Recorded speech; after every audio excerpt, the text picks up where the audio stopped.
नमस्कार, मी अमृता. आपण पाहताय महाराष्ट्र वार्ता. महाराष्ट्र वार्ताच्या हवा कुणाची या कार्यक्रमामध्ये आपण सर्वांचे स्वागत. आपण आहोत पुणे महानगरपालिका प्रभाग क्रमांक 2 मध्ये. चला तर मग जाणून घेऊया इथे नेमकी हवा कुणाची. नमस्कार दादा. नमस्कार. काय नाव दादा तुमचं? स्वप्नील भोड. दादा, महानगरपालिकेच्या निवडणुका सुरू आहेत. सर्वत्र त्याची हवा आहे, चर्चा आहे. तुमच्या प्रभाग क्रमांक 2 ची काय परिस्थिती आहे? खूप चांगले आहेत. आपल्या प्रभाग क्रमांक 2 मध्ये सुधीर भाऊ वाघमोडे यांचं खूप चांगलं काम झालेलं आहे. त्यांनी आपल्या इथं लहान मुलांना शाळेचे बॅग्स वाटलेले आहेत आणि घरोघरी जाऊन त्यांचे काय प्रॉब्लेम आहे ते सगळ्यांना बिल्डिंगमध्ये असो, हाऊसिंग बोर्डमध्ये किंवा नागपूर साळमध्ये ते त्यांनी त्यांच्या घरोघरी जाऊन विचारलेले आहेत. भविष्यातही ते जर नगरसेवक झाले तर विकास होईल असं तुम्हाला वाटतं? 100% होणार मॅडम, कारण की ते सुधीर भाऊ हे एज्युकेटेड पर्सन आहेत आणि त्यांची विचारशैली आणि त्यांचं काम हे खूप चांगलं आहे. ते नगरसेवक झाल्यावरती तुमच्या अपेक्षा काय, तुमच्या मागण्या काय असतील त्यांच्याकडनं? ते नगरसेवक झालेले ते आपले जे नळ, पाणी, आपले रस्ते यांचे जे समस्या असतील हे त्यांनी सोडवणे, नागरिकांच्या काही तक्रारी असतील त्यांचे निवारण करणे हे त्यांच्याकडून अपेक्षा आहे. बस. सध्या काय समस्या आहे तुमच्या प्रभागामध्ये? सध्या मॅडम आपल्या इथं पाण्याची खूप जास्त ही समस्या आहे. घरोघरी पाण्याचा खूप प्रश्न आहेत. त्या पाण्याच्या प्रश्नावर त्यांनी काम केलं पाहिजे बस. आणि हाऊसिंग बोर्डचं थोडंसं ते रिकन्स्ट्रक्शनचं चाललंय, त्याच्यावर थोडंसं काम केलं पाहिजे. काय वाटतं तुम्हाला, या सगळ्या समस्या सोडवण्याचा कोण प्रयत्न करेल? सुधीर भाऊ वाघमोडे एकच व्यक्ती आहे की ते या समस्या सोडवू शकतात, ते फक्त सुधीर भाऊ वाघमोडे. सुधीर भाऊ नगरसेवक झाले तर भविष्यात विकास होईल? 100% मॅडम, 100%. तुम्ही त्यांना नगरसेवक या पदावरती पाहू इच्छिता? 100% मॅडम. माझी स्वतःहून माझ्या मनापासून माझी इच्छा आहे की सुधीर भाऊ हे नगरसेवक झाले पाहिजेत. तुमचं एकंदरीत त्यांच्याबद्दल काय मत आहे? सुधीर भाऊ हे कसं व्यक्तिमत्व आहे? खूप चांगलं, म्हणजे त्यांना आम्ही जवळून बघितलेलं आहे. ते पहिले आमच्या मस्जिद गल्लीमध्ये इथे राहिला होते. त्यांना लहानपणापासून म्हणजे जवळपास कॉलेजपासूनच त्यांना राजकारणाची थोडी आवड ही थोडी चांगल्या प्रमाणात वाढली. त्यामुळे त्यांना नगरसेवक करायची आमची खूप इच्छा आहे.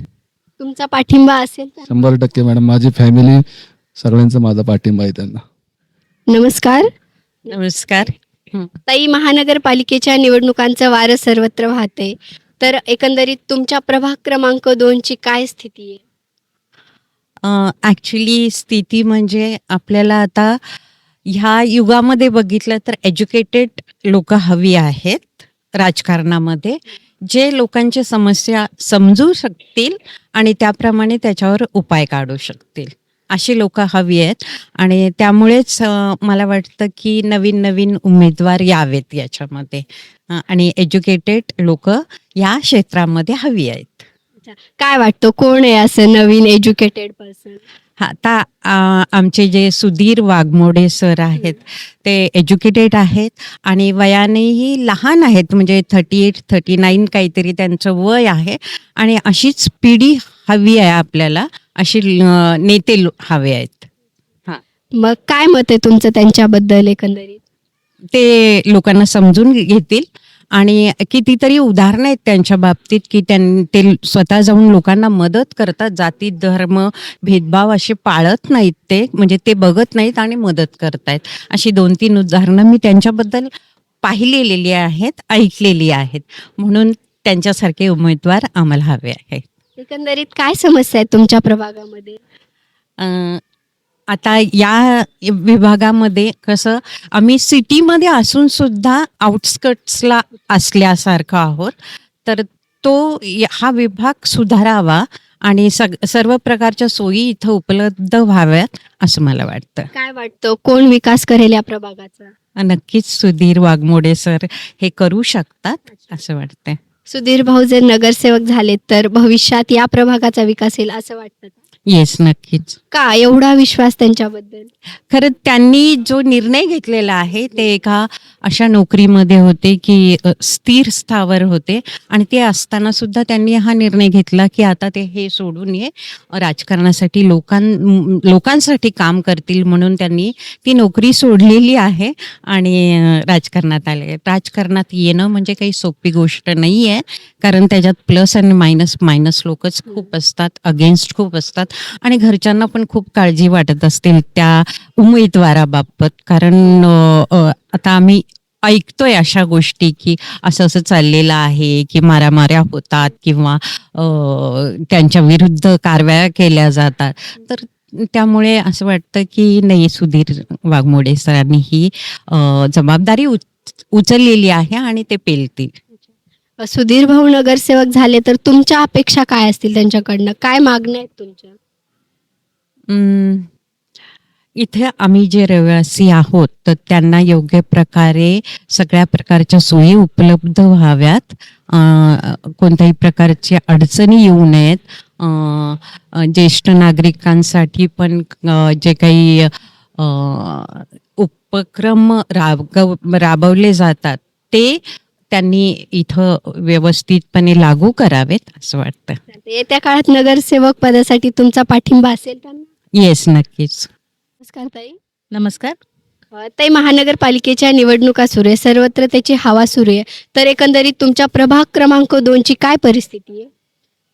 तशी आमची प्रभाग क्रमांक 2 ची परिस्थिती बिकटच आहे, पण चांगले चांगले उमेदवार जसे आपले सुधीर भाऊ आहेत, तर अशा एक सुशिक्षित उमेदवारांना जर आपण आमच्या प्रभागाचे हात म्हणजे त्यांच्या हाती कार्यभाग दिला तर 100% आमचा प्रभाग पुढे जाऊन विकास होईल. का एवढा विश्वास का तुम्हाला? काळाची गरज अशी आहे की एक शिकलेली व्यक्ती जेव्हा माणूस शिकतो तेव्हा त्याला जास्त नॉलेज असतं आणि नॉलेज असेल तरच तो विकास करू शकतो. मग येत्या काळामध्ये तुम्ही त्यांना नगरसेवक म्हणून पाहू इच्छिता का? 100% फार आवडेल आम्हाला. तुमच्या प्रभागामध्ये काय समस्या आहे?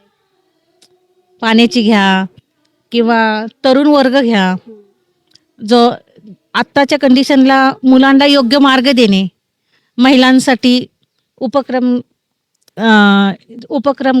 तयार करणे, अशा खूप समस्या आहेत की त्यासाठी एक चांगला उमेदवार असणे फार गरज आहे आणि आम्ही सुधीर भाऊंकडे त्या दृष्टीनेच पाहत आहोत.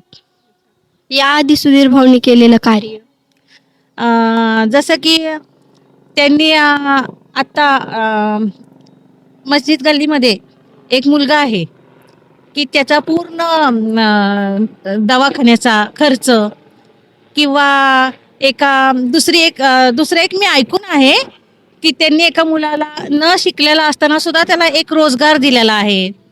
म्हणजे ज्यावेळी एखादी व्यक्ती तळागाळातल्या माणसांचा विचार करू शकतो तर तो पुढे जाऊन जर त्याच्या हाती सत्ता आली तर तो 100% विकास करण्याचा प्रयत्न करणार. येत्या काळामध्ये सुधीर भाऊंकडनं नगरसेवक म्हणून तुमच्या काय अपेक्षा असतील? भाऊंनी जर भाऊंकडे ही वाटचाल आली म्हणजे येणारच आहे, तर त्यावेळी त्यांनी तरुण वर्गाकडे जास्त लक्ष द्यावं. मुलांना जे त्यांचं ध्येय म्हणजे जे एक त्यांचं बिझनेस माइंड आहे किंवा एक त्यांचं सुशिक्षित वर्ग आहे तो त्यांनी तरुण वर्गाला 100% त्याच्यासाठी प्रोत्साहित करावं. महिलांसाठी त्यांनी चांगले उपक्रम करावेत. तुम्हाला विश्वास आहे की भविष्यात सुधीर भाऊ नगरसेवक झाले तर गावचा किंवा प्रभागाचा विकास होईल? 100% तुमचा पाठिंबा असेल त्यांना? अगदी फुल म्हणजे अगदी म्हणजे मनापासून सांगते की आज देशाला घ्या, प्रभागाला घ्या, छोट्यातल्या छोट्या वस्तीला घ्या, एक सुशिक्षित व्यक्ती असणं गरजेचं आहे. बाकी नगरसेवक आणि सुधीर भाऊंमध्ये काय फरक जाणवतो तुम्हाला? बाकीचे नगरसेवक पण चांगलेच आहेत, त्यांनी पण चांगलंच केलेलं आहे.